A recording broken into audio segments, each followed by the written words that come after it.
An update now on a case involving a former deputy who stormed into a family's home without a warrant. Even though he was fired because of this incident, 19 Investigates has learned he's now working for another local law enforcement agency. But first, we must warn you that some of the images in this report may be disturbing. 19 investigator Mike Mason broke the story. He has the breaking details. A concerned viewer who watched our reports sent us this tip about that former deputy.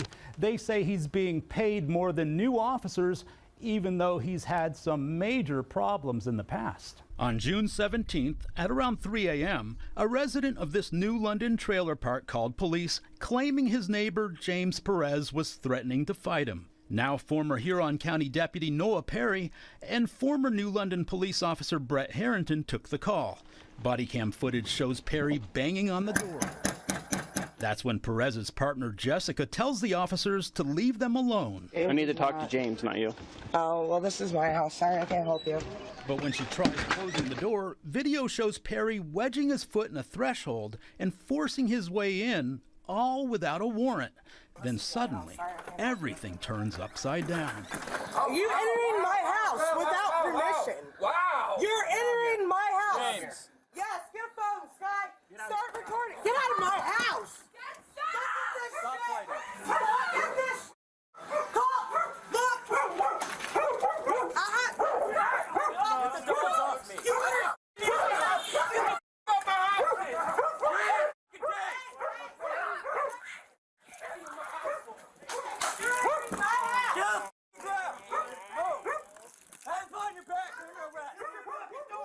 Even though Perry lost his badge, 19 Investigates has learned he's now working for the Lorain County Sheriff's Office. He was hired last December, about a month after being released from probation. He works as a corrections officer at the jail, which doesn't require him to hold a law enforcement commission. We're told his salary is just over $70,000 a year. Sheriff Jack Hall tells 19 Investigates that Perry was hired by former Sheriff Phil Stamiti and given a lateral transfer, which increased his salary. Hall also says Perry will never work as a uniformed patrol officer as long as he remains in office. We reached out to Perry and Harrington for a comment, but haven't heard back. Harrington's now working for the Medina Township Police Department. His chief says that he has been doing a great job and hasn't had any complaints. Mike Mason, 19 News. Man, listen, fam. I can't even giggle for as long as I usually giggle in the videos after watching these. I don't know. I want to use the word unspeakable, but I don't even think that accurately describes what we be seeing in these stories. I am Trailhand Bill, reporting live from South Florida. Y'all frequently get in the comments on these videos and say after we see a Johnny do something crazy, terrorizing, persecuting the American public, that they're going to get a raise, they're going to get a promotion. And I mean, what do we have here, family?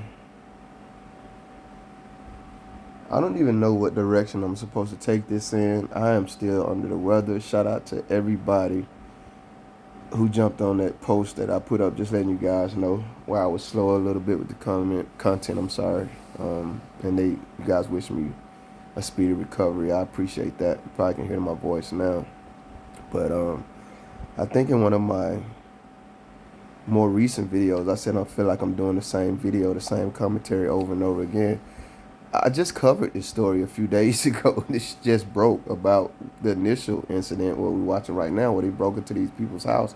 They didn't tell us that it was because they got a call that the neighbor said this guy threatened to fight them. They just said they got a call from a neighbor. And now we get more details about it. So there were no charges against this gentleman who was home that they broke into and then attempted to murder him. They pulled out those weapons. They don't know what kind of medical issues he may or may not have, but they don't mind breaking in, grabbing him around the neck, slinging him around in front of the children, the animals, his wife, his girl, and then shooting him with those, I'm going to call all of them military weapons because that's the intent that they use them with. They didn't mind at all, but what ended up happening was there were no charges against this gentleman. So I think maybe if they would have investigated initially, none of this would have taken place, including the illegal breaking and entering it into a residential address or the attempted murder. These guys faced no penalty. And I said in that video, I said, I don't want to hear about the penalties that they did face. They were very small. They were very minute. Even the guy getting fired, because we see here a month later, he literally got what you guys always say, they're going to get a promotion. And it has nothing to do with me being under the weather. It's just me being over this shit in our country, man, in our world. People, I can't even express how upset this makes me. That's what I'm trying to say.